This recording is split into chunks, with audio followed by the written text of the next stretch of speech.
first moved into our new home, it felt perfect. A fresh start. Our cat, Bella, wandered the rooms like she owned them, and for a brief moment, we believed life had finally given us peace. But peace doesn't last.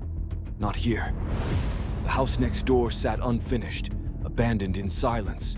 No fence, no boundary, just an open path from their garden to ours. At first, we told ourselves it was nothing, but every nightmare starts with denial.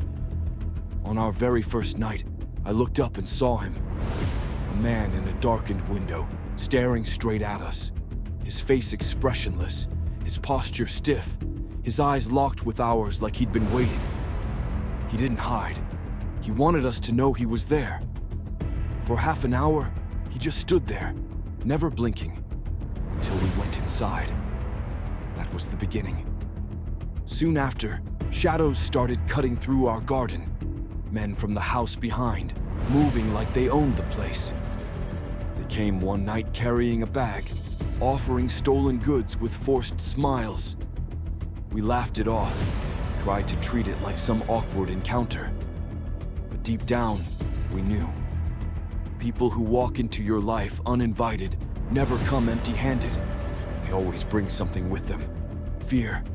Their visits grew bolder, lifting fences, walking through our garden, standing too close in silence, always watching, always present.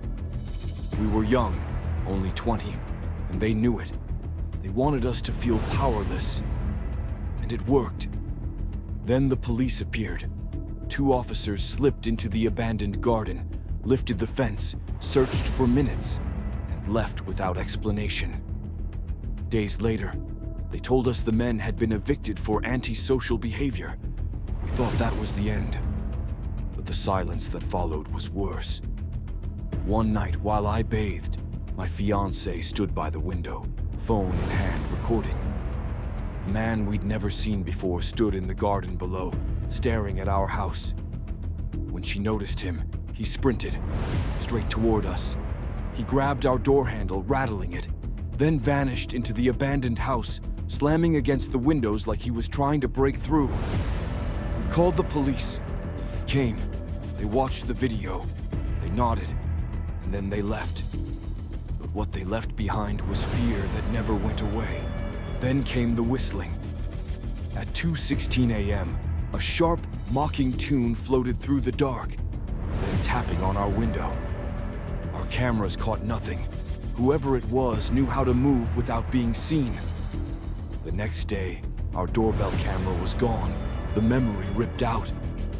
Someone had been inside our space, close enough to touch our home, and left us blind. Nights blurred together, whistling, banging.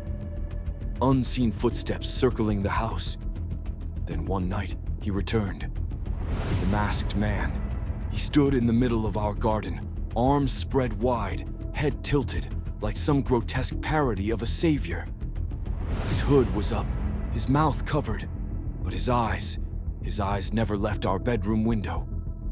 He held that pose for what felt like hours. When he finally moved, it was only to cross the street and stand there, still watching, still waiting. The police told us it wasn't illegal to stare. They dismissed our fear like it was nothing. But we knew better. Staring was only the beginning. At 2:52 a.m., the cameras lit up. 2 masked men crept along the side of our home, flashlights cutting across our walls. One carried a crowbar. They didn't break in. Not that night. They didn't have to.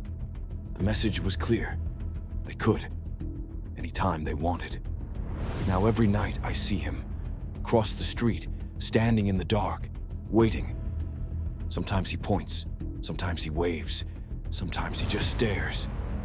And I know deep down that one night he won't just stand there. One night he'll step across that street. And when he does, there will be no camera, no fence, no police to stop him. Only us. And the waiting. Always the waiting. Remember, this wasn't just a story. Every corner, every shadow, every silence carries an echo of the truth. Subscribe, stay close, because the nights are long, the dark is deep, and we're only getting started.